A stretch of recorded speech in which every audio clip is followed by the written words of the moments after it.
सर्वांना नमस्कार, जय महाराष्ट्र. आपल्या मराठी भाषेची, महाराष्ट्र राज्याची काय अवस्था आहे हे तुम्हाला दाखवतो मी आज.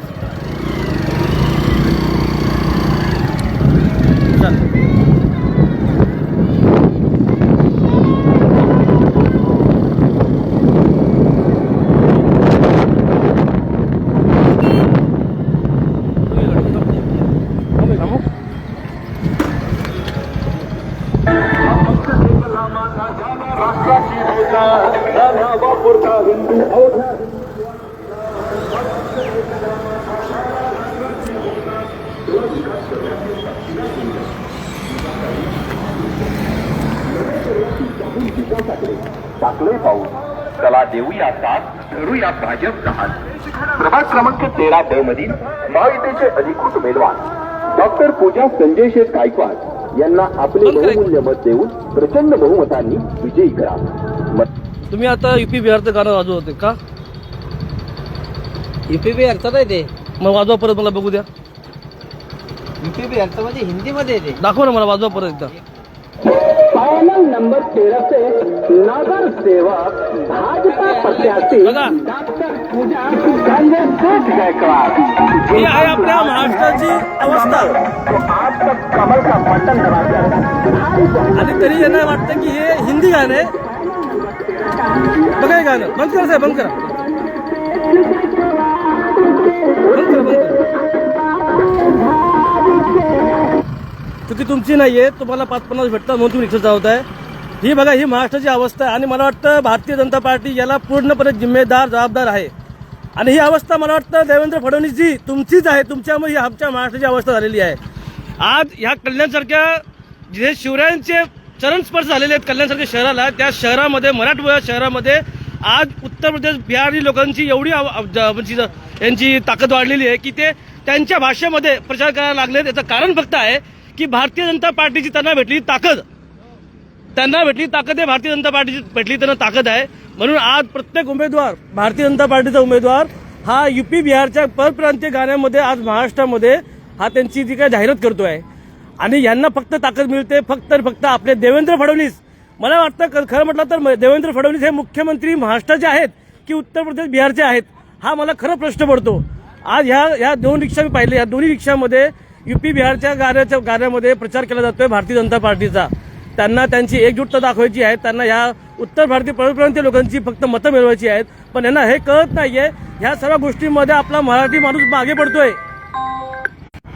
आपला महाराष्ट्र मागे पडतोय, आपला मराठी भाषा मागे पडते. ह्यांना हे कळत नाही. हे आत्ताचे राज्यकर्ते, हे बघून घ्या, हे आत्ताचे राज्यकर्ते आहेत जे पुढे जाऊन आपल्या घटना जे काय आहे आपली त्या संविधानाच्या पदावर हे बसणार आहेत जर आले निवडून तर. पण मुख्यमंत्री देवेंद्र फडणवीस तुमच्यासारखे घाणेरडे राजकारण करणार तुम्हीच आहात. भारतीय जनता पार्टी ही महाराष्ट्राचं वाटोळं लावणार आहे, ह्याच्यात कुठेही दुमत नाही. जर तुम्ही पुन्हा ते गाणं लावलं तर मी तुमच्यावर कारवाई करेल.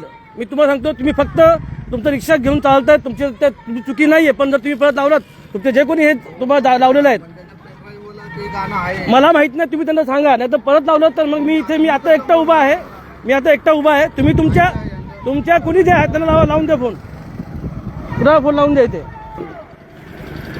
पुन्हा हे गाणं लावता कामा नाही. हे महाराष्ट्र आहे, यूपी बिहार नाहीये.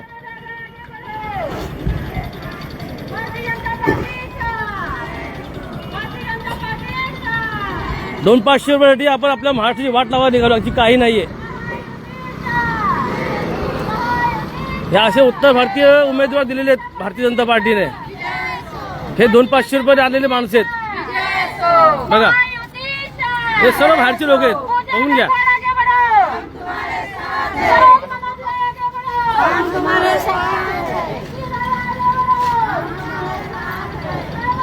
तुम्ही सरळ ह्या मराठवाडा कल्याणमध्ये तुम्ही परप्रांतीय गाणं चालवता, म्हणजे विशेष आहे. मी आता एवढे रिक्षा बघितलेत जे जाहिरात करत आहेत, म्हणजे आम आदमी पार्टी असो किंवा काँग्रेस असो, कुठल्याही याच्यावर एवढे खालच्या लेवलचे म्हणजे बाहेरची गाणं नाही आहेत. फक्त भारतीय जनता पार्टीचं एवढी मोठी ताकद यांची वाढलेली आहे.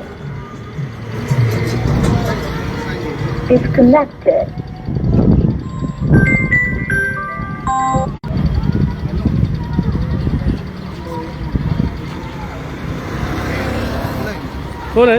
हे रामभाऊ आहेत. हॅलो, हां साहेब नमस्कार. कोण बोलता आपण? हां, तुम्ही इथे भारतीय जनता पार्टीचे उमेदवार उभे आहेत, त्यांची जे काही रिक्षा तुम्ही जे दिली जाहिरात, त्याच्यामध्ये उत्तर भारतीय परप्रांतीयच्या गाण्यांचं तुम्ही जाहिरात करताय, तुम्हाला शोभते का साहेब? हां, तर ते तुम्हाला शोभतंय का? हे चाललं पाहिजे का आपल्या कल्याणमध्ये साहेब? सगळ्या टाईपचं म्हणजे तुम्ही एक काम करा साहेब ना, इथं आता नेपाळचे लोक पण आले राहिला, नेपाळचे भाषा गाणे पण लावून टाका. हां, बांगलादेशी पण राहायला आले साहेब इथे, बांगलादेशी गाणे लावून टाका. अहो साहेब, आपलं एक भाषीय राज्य आहे, आपलं महाराष्ट्र राज्य मराठी भाषा राज्य आहे. त्या भाषेला आपण या भारतीय जनता पार्टीच्या नावाखाली आपण म्हणजे प्रत्येक भाषेचं राज्य तुम्ही करणार आहात का? म्हणजे लोक इथं फक्त रोजगारसाठी आलेले लोक आहेत, परप्रांतीय लोक जे रोजगारसाठी आलेले आहेत. आज हे आपल्या कशाला समजायला पाहिजे साहेब, त्यांची गरज आहे. ते इथं काय कमवायला आलेत का? आता राहिले ते इथे, आता हे का फिरायला आलेत का? हे कमवायला आलेत ना इथे, त्यांची गरज आहे. ते शिकतील मराठी भाषा, ते शिकतील मराठी भाषा ना साहेब. साहेब कशाला ते तुम्ही लावा ना मराठीमध्ये, अडचण काय तुम्हाला? मराठी भाषेत लावा तुम्ही. अहो रामभाऊ साहेब, माझा ऐका ना साहेब, आपण महाराष्ट्रात आहोत का नाही? हां हां, काय म्हणता? अहो त्यांना कळत नाही हा प्रॉब्लेम आपला की त्यांचा आहे? मला एवढं उत्तर द्या. सध्या प्रॉब्लेम आमचा आहे ना, आम्हाला मतदान पाहिजे ना. मग मतदान तुम्ही मतदानासाठी आपल्या महाराष्ट्राला तुम्ही वेशीवर टाकणार का? तुमच्या मतदानासाठी तुम्ही महाराष्ट्राला वेशीवर टाकणार का? अहो साहेब, इथे ऐका ना, माझं ऐका ना. आम आदमी पार्टी म्हणा, ऐकून घ्या साहेब माझं. नॅशनल पार्टी भरपूर इथे आहे, काँग्रेस पण आहे ना, आम आदमी पार्टी पण इथे आहे. कुठल्याही पक्षाचे मला कुठेही मराठी असं काय सॉरी हिंदी किंवा इतर दिसलं नाही. तुमच्या का भाजपाच्या रिक्षावर का? बोला साहेब. कशाला भोजपुरी साहेब? मी तुम्हाला तेच विचारतोय की इथे नेपाळचे लोक पण राहायला आले, तर तुम्ही नेपाळीवर चालवणार का? बांगलादेशीवर राहायला आले, तुम्ही बांगलादेशीवर चालवणार का? नाही, कशाबद्दल मेजॉरिटी? अहो इथं फक्त महाराष्ट्राची मेजॉरिटी आहे, इथं दुसरं कोणी नाहीये साहेब. मी तुम्हाला काय म्हणतोय, इथे फक्त महाराष्ट्राची मेजॉरिटी आहे. तुम्ही वाद घालू नका साहेब, ऐका माझं. निवडणुकीचा वेळ आहे, तुम्ही वाद घालू नका. मी मराठी एकीकरण समितीमधून बोलतोय, तुमच्या माहितीसाठी सांगतो मी. तुम्ही इथे वाद घालू नका साहेब. नाही, तुम्ही मराठी असताना साहेब, तुम्ही मराठी अहो साहेब, गावाला असेल तर असू द्या ना साहेब, मी पण गावालाच आहे. मराठी असताना तुम्ही माझी वाद नसता करता साहेब. मराठी असताना साहेब, माझं ऐका ना साहेब. हां, तुम्ही आता मी तुम्हाला विनंती करतो, निवडणुकीची वेळ आहे, तुम्ही वाद घालू नका. तुम्ही हे गाणे आमच्या इथं भागात का अख्ख्या महाराष्ट्राकडे वाजवू नका. तुम्हाला खरं विनंती करतो. या तुम्ही हिंदुत्वाच्या नावाखाली ना साहेब, हे तुम्ही भाषिकवाद ते निर्माण करू नका, तुम्हाला मी विनंती करतो. हां, ओके. हां हां,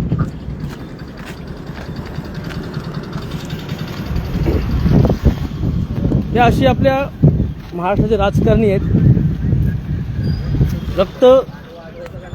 रक्त एवढं झलतंय ना आमचं की काय करावं. ह्या राजकारणाच्या मागे, ह्या गावगुंडांच्या मागे ना आपण सामान्य मराठी माणूस खरंच दाबलं गेलेलो आहे. ह्यांना लाजा नाही आहेत, बिलकुल लाजा नाही. ह्या लोकांना स्पष्ट म्हणतात की बाबा इथे त्यांना समजायला पाहिजे म्हणून आम्ही ती भाषा वापरतोय. म्हणजे त्यांची गरज आहे, त्यांनी मराठी भाषा शिकावी. पण आता आपली गरज झाली की त्यांच्या मतासाठी आपण लाचार होतोय आणि त्यांची भाषेने आपण चालवतो. पण ह्यांना कळत नाहीये की ह्यांची ही एकजूट दाखवून उद्या हेच आपल्या डोक्यात बसले आहेत. आणि पुन्हा तेच सांगतो की ही फक्त भारतीय जनता पार्टीच करू शकते, दुसरी कुठल्या पार्टीमध्ये एवढा दम नाहीये. ह्यांना फक्त ह्या परप्रांतीय लोकांना ह्या राजकारणी लोकांचा सपोर्ट भेटलेला आहे. त्यामुळे ही अवस्था चालू आहे. कल्याण डोंबिवलीमध्ये मी तर सर्वांना सांगेल, जे काही परप्रांतीय लोंढे वाढलेले आहेत ना, हे फक्त भारतीय जनता पार्टीमुळे वाढलेले आहेत. आणि आपल्याला आपल्या मराठी एकजूट हवीच हवी. राजकारणामध्ये काय झालेलं आहे, किती लोक पैशाने विकत घेतलेले आहेत, हे सर्वांना माहिती आहे.